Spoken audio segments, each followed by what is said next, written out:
Hi, you're watching NME. We're at the London premiere of ABBA Voyage, and we're here with Svana Gisler, the producer. Hi. How are you feeling? I'm feeling thrilled and out of body. I'm not quite sure. This is a really, really odd moment to be finally opening the doors to something we worked on for 5 years. Amazing. It's a wonderful feeling, actually. What can you tell us about that kind of first phone call about this and how long it took you for it to feel real? The first phone call was good. I was summoned to a meeting in Stockholm to meet Agneta and Frida. I had met Benny and Bjorn before, and I thought I was walking into a meeting, but I was actually walking into their first studio session of the new songs, which I didn't know, and I wanted to back out and make myself scarce because I didn't feel like I belonged in there, seeing as I was a total stranger. But they made me sit down and have a coffee, and I stayed there on the sofa for 2 days. I did go home during the night, but I was allowed to come back. So that was possibly the most surreal first encounter of an artist I've ever had. Woo! Woohoo! Amazing. And then, so tell us about those early days of this show coming together. Nothing like this has ever been done before, right? No, we did an awful lot of research and development on this, as you can imagine. We did 2 years of trying to figure out what this is. We put a lot of time into the philosophical side of it. This is not just about technology, this is about emotion. So we wanted to understand the core of ABBA and the music. We wanted to really get to the music and how to deliver it in 2022. There's a lot of this is about restraint. When all the technology and everything's available to you, it becomes an exercise in restraint. And we just kept coming back to the music. So the music was always the guiding light. Amazing. And so, what can you tell us is the difference between trying to recreate an ABBA concert from the 70s and what we're going to see tonight, right? There's nothing nostalgic about this concert apart from the music. ABBA look like they did in 1979, but they're firmly rooted in the now and in the future. And that's where the nostalgia ends. Everything else is as forward as it can possibly be. Amazing. So, without giving too much, what can you tell us about the visuals? That's what people are most curious about. What are we going to see that we've never seen before? You're going to see a lot of things that you've never seen before. I think the feeling of being inside the arena will be unique. It's very immersive. I know people use that word a lot, immersive, but I think when you go in there, then you fully understand the capabilities of immersive environment. They want ABBA. We want ABBA. Sorry. And I think it's going to be the overall feeling of being there with all the other people in the middle of this. It's like being in the eye of the storm. Amazing. Are you particularly aware of how long this might be here for? How long ABBA fans have a chance to see it? Well, I don't want to jinx it. If this is a success, we can be here for a few years, I'm told. We're on borrowed land. We didn't break any ground. The arena is movable. We can pack up and leave when we aren't wanted anymore. But I hope the audience wants us to stay for a bit because we think we've made something really special. Maybe go to Vegas? Oh, sure. We'll go anywhere. And finally, what's your personal highlight of the show? The opening. The opening and the ending. And now, are you coming to see it? Yes, I'll Yeah, be in. Brilliant. Tell me if I'm right afterwards. Also, have you been privy to much chat about more activity from ABBA, or do you think this is the final thing we'll see? I think this is the final thing. They're quite genuine in that, but they've said that before, so I don't know. But I think this is it. This took a lot to make. This was hard work from them and from us, and we're really, really proud of it. And it stands on its own now, and it's time to pass it over to the audience and enjoy other people enjoying it. How are you feeling? Good, excited, and very happy to be here. It's been a long journey, so this is the finish line, and it feels good. Bricking it? No. No, I'm excited. Amazing. Yeah. What can you tell us about kind of the first call you had about this, and how long did it take you to believe it was real? I got a call from the producers and asking me if I'd be interested in doing it. I then got on a Zoom, and I kind of was a bit, because we didn't know what it was. I then got on a Zoom with Benny and Bjorn and chatted with them, and they said on that Zoom, great, you've got the job. So that was 2.5 years ago, and now we're here. So 2.5 years is a long time to work on something, and that's why I'm very, very happy to be this moment. It was all a dream, it was all in my head, so it's great that it finally exists and now people are seeing it and responding to it. Amazing. What kind of questions did they ask you to see if you were up to the job? They just asked me if I wanted the job because they knew my work and they just were, and so they didn't ask It was a really easy process. They didn't ask for what would I do. They just asked if I would do it. Yeah. And usually, to get a job, you usually have to kind of present ideas. But they kind of trusted me, and because it was such a kind of vast project, it needed time, and I needed time to kind of discover what this was going to be. Yeah. Yeah. So tell us a little bit about kind of putting the show together. So the band had sensors on, and it's their movements, and then it's become something else, but it's not a hologram. It's not a hologram. It is basically, we filmed ABBA for 5 weeks.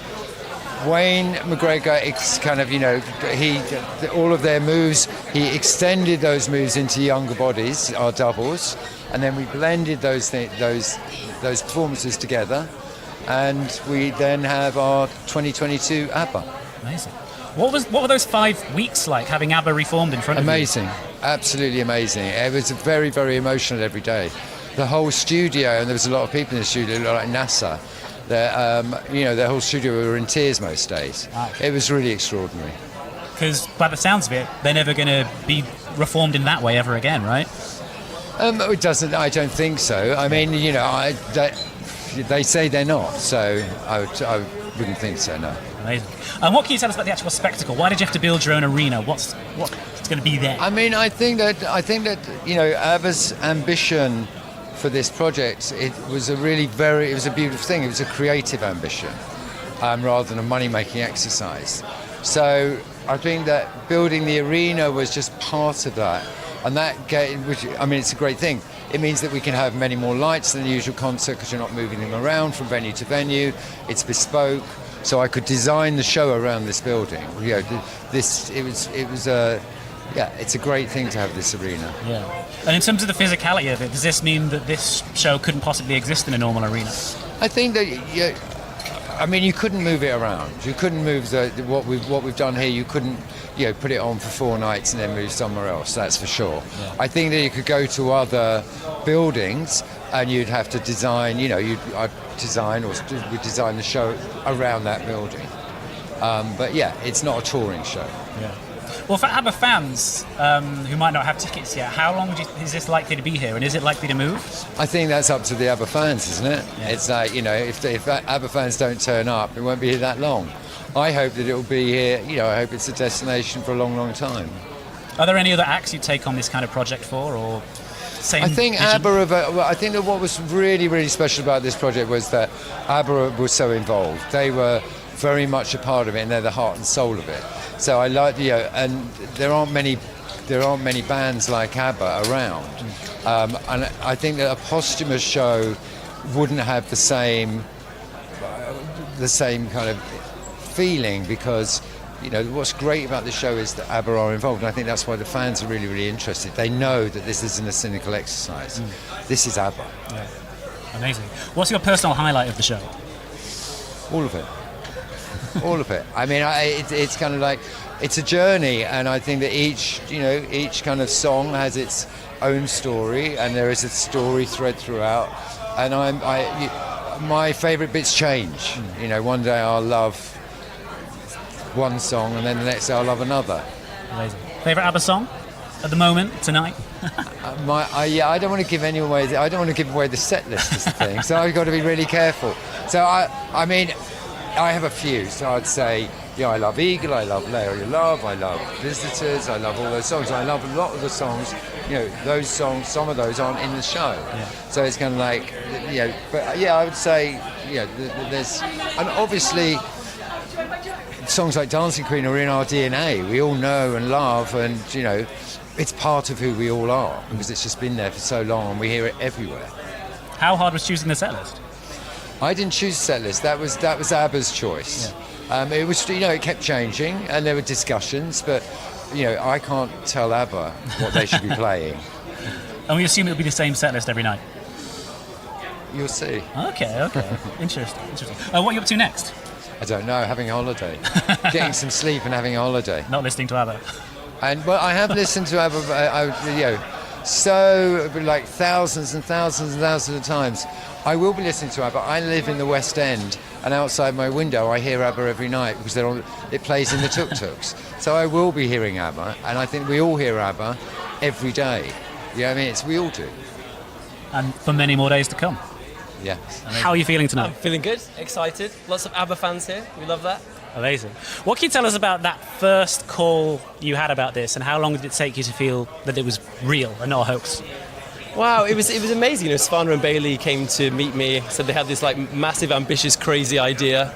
And I loved it. I grew up like dancing to ABBA songs, so it wasn't that hard an ask. And also, I love technology, so the combination of both felt like a perfect project. Amazing.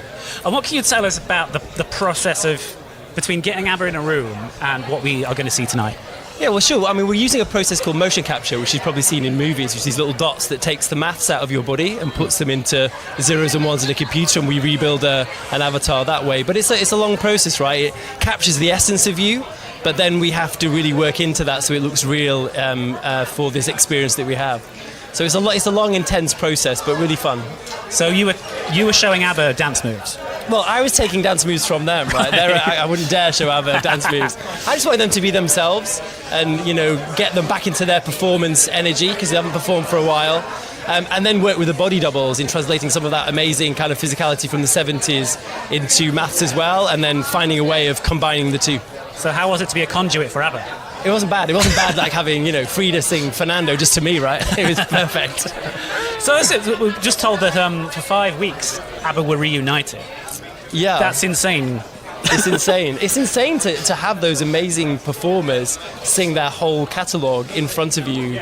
Okay, in motion capture suits, but you know, there and they were so bold and brave and really into it. It was really exciting.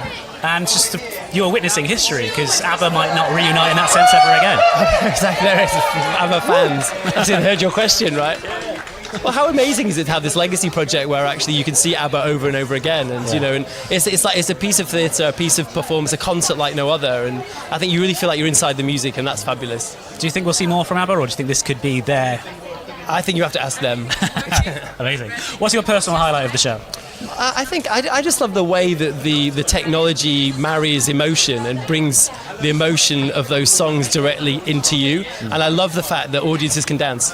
Yeah, that you can actually come in there and actually dance while watching. Amazing. Do you think you'll come back over and over again, or are you tired of it now? No, I love it. I'll be back. Every Friday. Exactly, every Friday. How are you feeling tonight? I'm feeling pretty emotional, actually. We've been dealing with this for 5 years, I think, or something like that, maybe more. And it's now happening, and it's like weirdly surreal, actually. Yeah. So you famously worked with David Bowie. How was this like a similar kind of pinch me moment? Of course. I mean, in a very different capacity, but of course, you know, it's like my entire upbringing was about music. You know, everything that is me is music in some shape or another.